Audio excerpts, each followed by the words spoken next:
दोस्तों एक बार फिर से आप सभी का स्वागत करते हैं आपके अपने चैनल बिंदास खबरें में। हम लेकर आए हैं देश और दुनिया की तमाम बड़ी खबरें जिसका सीधा असर आपकी जिंदगी पर पड़ता है। इसलिए वीडियो को अंत तक जरूर देखें और साथ ही वीडियो को लाइक और शेयर जरूर कर दें। और अगर अभी तक आपने चैनल को सब्सक्राइब नहीं किया तो सब्सक्राइब जरूर करें। दोस्तों खबरों का सिलसिला शुरू करें उससे पहले जान लेते हैं महामारी के नए अपडेट को। दोस्तों आपको बता दें कि अभी तक भारत में संक्रमित मरीजों की संख्या 20,85,124 हो गई है। वहीं पर सक्रिय मामलों की संख्या 6,18,215 हो गई है।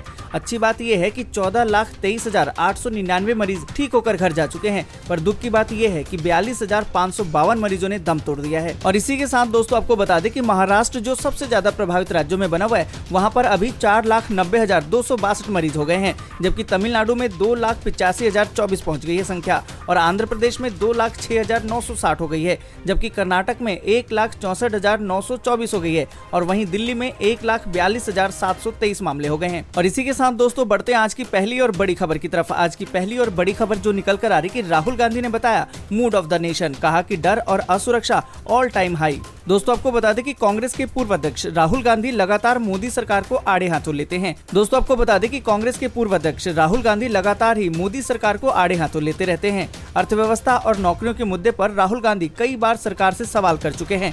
अब राहुल गांधी ने भारतीय रिजर्व बैंक यानी कि आरबीआई के जरिए जारी किए गए आंकड़ों के ग्राफ को ट्वीट करते हुए देश का मिजाज बताया है। दोस्तों आपको बता दें कि राहुल गांधी द्वारा ट्वीट किया गया है कि आरबीआई के आंकड़ों का ग्राफ बताता है कि देश में लोगों का कॉन्फिडेंस लेवल लगातार गिरता जा रहा है। ग्राफ के मुताबिक मार्च 2019 के बाद से लोगों के कॉन्फिडेंस लेवल में गिरावट देखने को मिली है। वहीं मार्च 2020 के बाद लोगों का कॉन्फिडेंस और भी ज्यादा गिर गया है। इसके साथ ही राहुल गांधी ने अपने ट्वीट में लिखा है कि आरबीआई के मुताबिक मूड ऑफ द नेशन का खुलासा किया गया है। लोगों का कॉन्फिडेंस ऑल द टाइम लो पर है, डर और असुरक्षा ऑल टाइम हाई है। साथ ही राहुल गांधी ने कहा कि अर्थव्यवस्था और नौकरियों के मोर्चे पर बुरी खबरें आने की आशंका है। और इसी के साथ दोस्तों बढ़ते हैं अगली बड़ी खबर की तरफ। आपको बता दें कि one nation one health card लाने की तैयारी में है सरकार। 15 अगस्त को हो सकता है इसका ऐलान। दोस्तों आपको बता दें कि one nation one ration card के बाद अब सरकार one nation one health card लाने की तैयारी कर रही है। सूत्रों की माने तो 15 अगस्त को लाल किले से प्रधानमंत्री नरेंद्र मोदी इसका ऐलान भी कर सकते हैं। देश के हर नागरिक का हेल्थ रिकॉर्ड डिजिटल रूप में रखने के मकसद को लेकर सरकार ये तैयारी कर रही है। दोस्तों आपको बता दें कि सरकार की one nation one health card योजना के जरिए सभी को एक हेल्थ कार्ड बनवाना होगा। इससे होने वाले ट्रीटमेंट और टेस्ट की पूरी जानकारी इस कार्ड में डिजिटली सेव होगी। इसका रिकॉर्ड भी रखा जा सकेगा। इसका सबसे बड़ा फायदा ये होगा कि देश में किसी भी हॉस्पिटल या डॉक्टर के पास जब इलाज कराने जाएंगे तो साथ में सारे पर्चे और टेस्ट रिपोर्ट नहीं ले जाना पड़ेगा। डॉक्टर कहीं से भी बैठकर आपकी यूनिक आईडी के जरिए सारा मेडिकल रिकॉर्ड देख सकेगा। दोस्तों आपको बता दें कि आधार कार्ड के तौर पर हेल्थ कार्ड बनवाने की सिफारिश की जाएगी, लेकिन इसके लिए आम नागरिकों को बाध्य नहीं किया जा सकेगा। ये पूरी तरह से वैकल्पिक होगा। नागरिक की मर्जी पर निर्भर होगा कि वे इसे बनवाना चाहते हैं या नहीं। योजना के पहले चरण में इस पर 500 करोड़ रुपए का बजट रखा गया है। लोगों की व्यक्तिगत जानकारी सिक्योर और प्राइवेट रहे, इसका पूरा ध्यान रखा जाएगा। योजना के जरिए देश के स्वास्थ्य वातावरण को बदलने की कोशिश है। तो देश और दुनिया की तमाम बड़ी खबरें और इस वीडियो को बनाने में हमारी बहुत मेहनत लगती है, इसलिए हमारी आपसे रिक्वेस्ट है कि इस वीडियो को लाइक और दोस्तों के साथ शेयर करना बिल्कुल भी ना भूलें। और दोस्तों इसी के साथ बढ़ते हैं आगे और आपको बता दें कि पैन कार्ड में छुपी है आपके काम की जानकारी, आपके लिए जानना है बेहद जरूरी। दोस्तों आपको बता दें कि पैन कार्ड एक ऐसा कार्ड है जिस पर लिखे परमानेंट अकाउंट नंबर में हर तरह की जानकारी होती है। इन नंबरों में छुपी जानकारी इनकम टैक्स डिपार्टमेंट के लिए जरूरी होती है। इसको ध्यान में रखकर ही डिपार्टमेंट हर व्यक्ति को पैन कार्ड जारी करता है। हालांकि ये जानकारी पैन कार्ड धारक को नहीं होती। दोस्तों आपको बता दें कि पैन कार्ड पर कार्ड धारक का नाम और डेट ऑफ बर्थ तो लिखा ही होता है, लेकिन पैन कार्ड नंबर में आपका सरनेम भी छुपा होता है। पैन कार्ड का 5वां डिजिट आपके सरनेम को दर्शाता है। इनकम टैक्स डिपार्टमेंट कार्ड धारक के सरनेम को ही अपने डेटा में दर्ज रखता है, इसलिए अकाउंट नंबर में उसकी जानकारी होती है। हालांकि इस बात की जानकारी टैक्स डिपार्टमेंट कार्ड धारक को नहीं देता। दोस्तों आपको बता दें कि पैन कार्ड नंबर 10 डिजिट का एक खास नंबर होता है जो लेमिनेटेड कार्ड के रूप में आता है। इसे इनकम टैक्स डिपार्टमेंट उन लोगों को इशू करता है जो पैन कार्ड के लिए अर्जी देते हैं।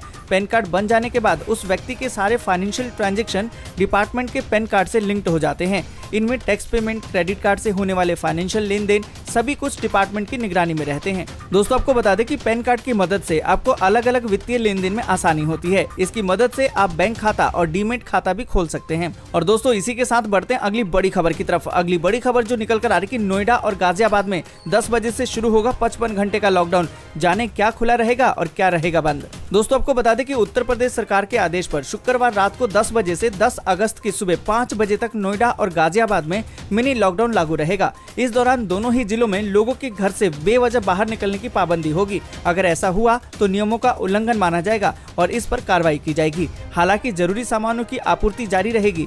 वहीं प्रतिबंधों से मुक्त सेवाओं से संबंधित अधिकारियों और कर्मचारियों का पहचान पत्र या ड्यूटी पास माना जाएगा और उनके आवागमन पर कोई रोक नहीं होगी। दोस्तों आपको बता दें कि मिनी लॉकडाउन के दौरान नोएडा, ग्रेटर नोएडा और गाजियाबाद में लॉकडाउन में धार्मिक स्थानों पर प्रतिबंध नहीं रहेगा, लेकिन इस दौरान मास्क लगाना और शारीरिक दूरी का पालन जरूर करना होगा। 55 घंटे लॉकडाउन के दौरान जिलों में सभी दफ्तर, बाजार और फैक्ट्रियों को बंद रखने के आदेश दिए गए हैं। जो फैक्ट्रियां खुलेंगी उनके कर्मचारियों और अधिकारियों को पहचान पत्र अनिवार्य रूप से रखना होगा। आपको बता दें कि इमरजेंसी और जरूरी सेवाओं पर लॉकडाउन का फैसला लागू नहीं होगा, जबकि इन 55 घंटों में दोनों जिलों में सैनिटाइजेशन के लिए अभियान भी चलाया जाएगा। इस दौरान कोई भी घर से ना निकले, इसके लिए सरकार ने जुर्माने की राशि को भी बढ़ा दिया है।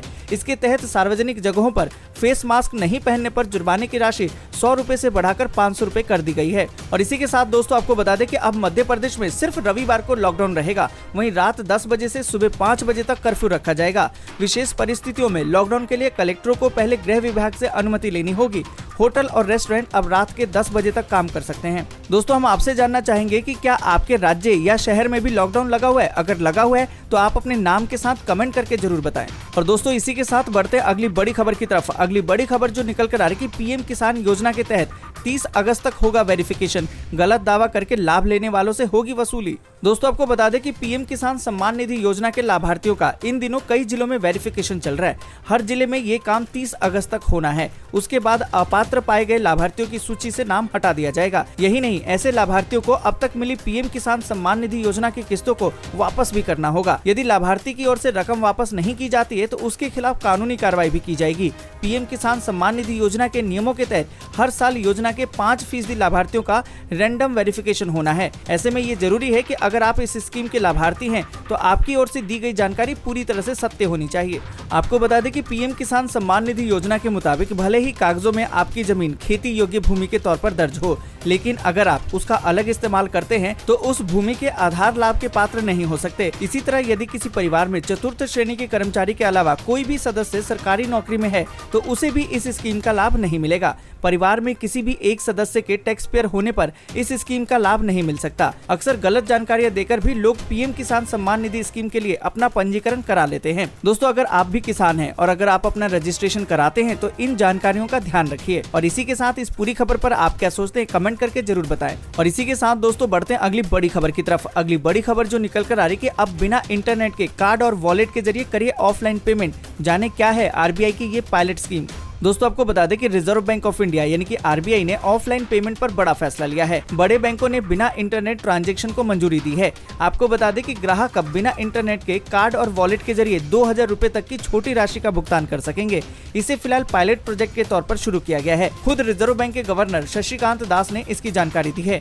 दोस्तों आपको बता दें कि केंद्रीय बैंक की अधिसूचना के अनुसार पायलट योजना के तहत भुगतान कार्ड, वॉलेट या मोबाइल उपकरणों या फिर अन्य किसी माध्यम से किया जा सकेगा। इसका फायदा उन कस्टमर को होगा जो ऐसे इलाके में रहते हैं जहां पर इंटरनेट सही से नहीं चल पाता या फिर जहां इंटरनेट की कनेक्टिविटी ही नहीं है। यानी ग्रामीण और अर्ध शहरी इलाकों में डिजिटल ट्रांजैक्शन को बढ़ावा मिलेगा। वे लोग भी डिजिटल ट्रांजैक्शन से जुड़ सकेंगे जिन्होंने अब तक इसका इस्तेमाल नहीं किया है। इसके तहत बैंक और गैर बैंक ऑफलाइन डिजिटल भुगतान की पेशकश कर सकते हैं। और दोस्तों इसी के साथ बढ़ते हैं अगली बड़ी खबर की तरफ। अगली बड़ी खबर जो निकल कर आ रही है कि घर पर डिलीवर्ड होगा सिम कार्ड। टेलीकॉम कंपनियों को मिलेगी कॉन्टैक्टलेस वेरिफिकेशन की अनुमति। दोस्तों आपको बता दें कि महामारी के बीच अगर आप नया सिम कार्ड खरीदना चाहते हैं लेकिन प्रतिबंधों और सेहत से जुड़े जोखिमों के बीच घर से बाहर नहीं निकल पा रहे हैं तो आप चिंता न करें। टेलीकॉम कंपनियां आपके घर पर आपको सिम कार्ड डिलीवर कर देगी। यही नहीं, आपका वेरिफिकेशन भी घर बैठे ही पूरा हो जाएगा। दरअसल लोगों की असुविधा और कंपनियों की मुश्किलों को देखते हुए दूरसंचार विभाग जल्द ही मोबाइल कस्टमर के लिए कॉन्टैक्टलेस वेरिफिकेशन को अनुमति दे सकता है। आपको बता दें कि नए नियमों के बाद सिम कार्ड घर पर ही डिलीवर किया जाएगा। वहीं ऐप और OTP की मदद से ग्राहकों का वेरिफिकेशन पूरा किया जा सकेगा। नए नियमों से न केवल ग्राहकों को नए सिम पाने में मदद मिलेगी, साथ ही कंपनियां महामारी संकट के बीच ग्राहकों को जोड़ भी सकेंगी। फिलहाल नया सिम पाने के लिए ग्राहकों को दूरसंचार कंपनी के आउटलेट में जाना होता है और वहां अपनी ID और एड्रेस प्रूफ देना पड़ता है। दोस्तों आपको बता दें कि महामारी से टेलीकॉम कंपनियों के लिए मुश्किलें काफी बढ़ गई हैं। दरअसल प्रतिबंधों और सोशल डिस्टेंसिंग की वजह से आउटलेट अपनी पूरी क्षमता के साथ काम नहीं कर पा रहे। वहीं नए ग्राहकों को जोड़ने और रिचार्ज जैसे कामों में भी काफी मुश्किलें आ रही हैं। दूरसंचार विभाग द्वारा नई सुविधा देने से उम्मीद है कि ग्राहकों और कंपनियों की मुश्किलें कुछ कम हो सकती हैं। और दोस्तों इसी के साथ बढ़ते आगे और आपको बता दें कि सीरम इंस्टीट्यूट भारत समेत अन्य देशों के लिए बनाएगा 10 करोड़ वैक्सीन। दोस्तों आपको बता दें कि सीरम इंस्टीट्यूट ऑफ इंडिया ने शुक्रवार को कहा कि उसने भारत तथा अन्य कम और मध्यम आय वाले देशों के लिए महामारी की वैक्सीन की 10 करोड़ खुराक का उत्पादन करने को लेकर गावी और bill and Melinda Gates foundation के साथ गठजोड़ किया है। आपको बता दें कि सीरम इंस्टीट्यूट ने एक बयान में कहा है कि ये गठजोड़ सीरम इंस्टीट्यूट को विनिर्माण क्षमता बढ़ाने के लिए मदद करने के लिए अग्रिम पूंजी प्रदान करेगा। दोस्तों आपको बता दें कि कंपनी ने बताया कि उसने प्रति खुराक $3 यानी कि करीबन 225 रुपए की किफायती दर निर्धारित की है। ये वित्त पोषण एस्ट्राजेनेका और नोवावैक्स के संभावित टीकों के विनिर्माण में भी समर्थन प्रदान करेगा। इन दो कंपनियों के टीके अभी परीक्षण से गुजर रहे हैं। Bill and Melinda Gates foundation अपने निवेश कोष के माध्यम से गावी को $15 करोड़ का जोखिम रहित धन मुहैया कराएगा, जिसका उपयोग संभावित टीके के विनिर्माण में सीरम इंस्टीट्यूट का समर्थन करने और भविष्य में कम और मध्यम आय वाले देशों के लिए टीके की खरीद में किया जाएगा। और इसी के साथ दोस्तों बढ़ते हैं अगली बड़ी खबर की तरफ। अगली बड़ी खबर जो निकल कर आ रही कि महामारी संकट के बीच इन कर्मचारियों को बड़ी सौगात। दोस्तों आपको बता दें कि जम्मू और कश्मीर बैंक के 2800 कर्मचारियों को गुरुवार को बकाया वेतन जारी कर दिया गया। आपको बता दें कि इन कर्मचारियों का वेतन जम्मू कश्मीर कोर्ट के आदेश पर जारी किया गया है। दरअसल एंटी करप्शन श्रीनगर की ट्रायल कोर्ट द्वारा इन बैंक कर्मचारियों का वेतन रोकने के निर्देश जारी कर दिए गए थे। ट्रायल कोर्ट के इस निर्देश को जम्मू कश्मीर बैंक कर्मचारी संघ ने हाई कोर्ट में चुनौती दी थी। आपको बता दें कि 2800 अवैध नियुक्तियों के मामले में J&K बैंक विवादों में रहा है, लेकिन फिलहाल हाई कोर्ट के फैसले से कर्मचारियों को राहत मिल गई है। आरोप है कि वर्ष 2011 में J&K बैंक के अधिकारियों ने मिलीभगत करके 2800 अवैध नियुक्तियां की हैं। मामले में FIR भी दर्ज की गई है, जिसमें कहा गया है कि बैंक के टॉप अधिकारी इस पूरे प्रकरण में शामिल हैं। और इसी के साथ दोस्तों बढ़ते हैं अगली बड़ी खबर की तरफ। अगली बड़ी खबर जो निकल कर आ रही कि महामारी वैक्सीन पर इस देश ने दी है खुशखबरी, प्रभावी टीका बनाने का किया है दावा। दोस्तों आपको बता दें कि महामारी की कारगर वैक्सीन बनाने में दुनिया भर के वैज्ञानिक जुटे हुए हैं। इस रेस में सबसे आगे ब्रिटेन, अमेरिका और चीन चल रहे हैं। इनकी वैक्सीन ट्रायल के तीसरे यानी कि अंतिम चरण में है। रूस ने तो वैक्सीन के क्लिनिकल ट्रायल यानी कि मानव परीक्षण के 100% सफल होने का दावा भी कर दिया है। उसका कहना है कि उसकी वैक्सीन इंसानी शरीर में महामारी के खिलाफ प्रभावी रोग प्रतिरोधक क्षमता यानी कि इम्यूनिटी विकसित करने में सफल रही है। इस बीच इजराइल ने भी महामारी के खिलाफ एक प्रभावी वैक्सीन बना लेने का दावा किया है। उसका कहना है कि वैक्सीन बनकर तैयार हो गई है, बस अब इंसानों पर इसका परीक्षण होना बाकी है, जो जल्दी ही शुरू कर दिया जाएगा। दोस्तों आपको बता दें कि मीडिया रिपोर्ट्स के मुताबिक इजराइल के रक्षा मंत्री और प्रधानमंत्री कार्यालय ने एक बयान जारी करके कहा है कि महामारी की प्रभावी और शानदार वैक्सीन बना ली गई है। इसे Israel institute of biological research ने बनाया है। दोस्तों आपको बता दें कि इंस्टीट्यूट के प्रोफेसर ने कहा कि हमें फिलहाल एक कारगर वैक्सीन मिल गई है, लेकिन उन्होंने ये नहीं बताया कि ये बाजार में कब तक आ जाएगी और इसका इस्तेमाल कब तक शुरू हो सकेगा। और दोस्तों इसी के साथ बढ़ते हैं अगली बड़ी खबर की तरफ। अगली बड़ी खबर जो निकल कर आ रही कि सावधान, बाजार में बिक रहे मिलावटी आलू, मिलावटखोर कर रहे हैं सीमेंट का इस्तेमाल। दोस्तों आपको बता दें कि दूध, खोया और पनीर जैसी चीजों में मिलावट अक्सर पकड़ी जाती है, लेकिन अब आलू जैसी बेहद ही महत्वपूर्ण सब्जी में भी मिलावट की खबर आने से लोग परेशान हो गए हैं।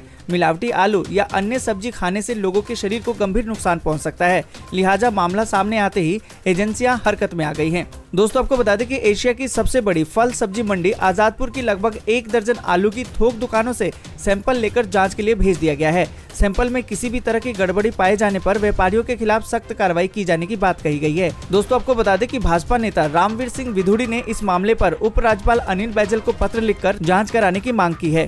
दोस्तों आपको बता दें कि आजादपुर मंडी के चेयरमैन ने बताया कि कुछ लोगों ने मंडी में मिलावटी आलू बेचने का आरोप लगाया है। ये मामला सामने आते ही लगभग 1 दर्जन से अधिक दुकानों से आलू के सैंपल लेकर उसको जांच के लिए भेज दिया गया है। उन्होंने कहा कि किसी भी सैंपल में कोई भी गड़बड़ी पाए जाने पर संबंधित व्यापारी के खिलाफ सख्त कार्रवाई की जाएगी। दोस्तों आपको बता दें कि दरअसल सीमेंट और विशेष रंग की एक मिट्टी को मिलाकर पानी में डालकर एक बेहद ही पतला घोल बनाया जाता है। इसमें पुराने आलू को डालकर कुछ देर के लिए छोड़ दिया जाता है। इसके बाद उस आलू को निकालकर सुखा लिया जाता है और इस प्रकार आलू के ऊपर मिट्टी की एक पतली और हल्की भूरी पीली परत चढ़ जाती है। इससे आलू की ऊपरी परत नए आलू की तरह आसानी से निकलने लगती है। खुदरा बाजार में सब्जी विक्रेता इसे लोगों को नया पहाड़ी आलू बताकर ऊंची कीमत पर बेच देते हैं। दोस्तों आप भी सब्जी में आलू जरूर खाते होंगे, परंतु क्या इस तरीके की आलू की सब्जी खाना पसंद करेंगे? इस पर आप अपनी राय कमेंट करके जरूर बताएं। और इसी के साथ दोस्तों बढ़ते हैं आगे और आपको बता दें कि सुशांत सिंह राजपूत को फोन पर कौन करता था परेशान, अब हुआ है इसका खुलासा। दोस्तों आपको बता दें कि सुशांत की पूर्व मैनेजर दिशा सालियान की मौत 9 जून की रात 1:30 बजे के बाद हुई है, जबकि सुशांत की गर्लफ्रेंड रिया चक्रवर्ती सुशांत का घर छोड़कर 8 जून की दोपहर को गई थी। यानी कि रिया दिशा की मौत के करीबन 12 घंटे पहले ही सुशांत का घर छोड़कर चली गई थी। इसके बाद 8 जून से लेकर 14 जून तक रिया और सुशांत के बीच कोई बातचीत नहीं हुई। तो फिर दिशा की मौत में फंसाने को लेकर सुशांत को किसने धमकी दी? दोस्तों आपको बता दें कि सुशांत सिंह राजपूत के सुसाइड केस में बड़ा खुलासा हुआ है। सुसाइड को लेकर उठते सवालों में नया ट्विस्ट आ गया है। 20 जनवरी को 3 कॉल, 21 जनवरी को 5 कॉल, 22 जनवरी को 3 कॉल। दावा है कि इसी तरह सुबह शाम रिया का फोन सुशांत को परेशान करता था। सुशांत सिंह के नंबर की ये कॉल्स रिकॉर्ड्स इसके गवाह हैं। दोस्तों आपको बता दें कि सूत्रों से पता चला है कि नवंबर में भी सुशांत अपनी 3 बहनों के साथ चंडीगढ़ जाना चाहते थे। इसके लिए उन्होंने टिकट भी बुक कराई थी, लेकिन रिया ने उन्हें नहीं जाने दिया। अब दोस्तों देखना बाकी है कि आगे क्या मोड़ आता है। और इसी के साथ बढ़ते हैं आगे और आपको बता दें कि मौसम के ताजा हाल को। दोस्तों आपको बता दें कि देश के कई हिस्सों में भारी बारिश का अलर्ट जारी कर दिया गया है। मौसम विभाग ने उत्तराखंड में 7 अगस्त से भारी बारिश की चेतावनी जारी की है। आपको बता दें कि 7 अगस्त को देहरादून सहित 6 जिलों में भारी बारिश का अनुमान लगाया गया है, जबकि 8 और 9 अगस्त को प्रदेश में कहीं कहीं भारी बारिश का ऑरेंज अलर्ट जारी कर दिया गया है। दोस्तों आपको बता दें कि केरल में लगातार बारिश के कारण नीलांबूर क्षेत्र में सड़कों पर जल भराव हो गया है। केरल के सीएम ने पीड़ितों को बचाने के लिए एनडीआरएफ की टीमों को तैनात किया है। पुलिस, फायर, वन और राजस्व अधिकारियों को भी बचाव अभियान कराने के निर्देश दिए गए हैं। आपको बता दें कि राज्य में लगातार बारिश के बाद पेरियार नदी में जलस्तर बढ़ने लगा है। मौसम विभाग के अनुसार 9 और 10 अगस्त को दक्षिणी ओडिशा के कई हिस्सों में भारी बारिश की उम्मीद जताई गई है।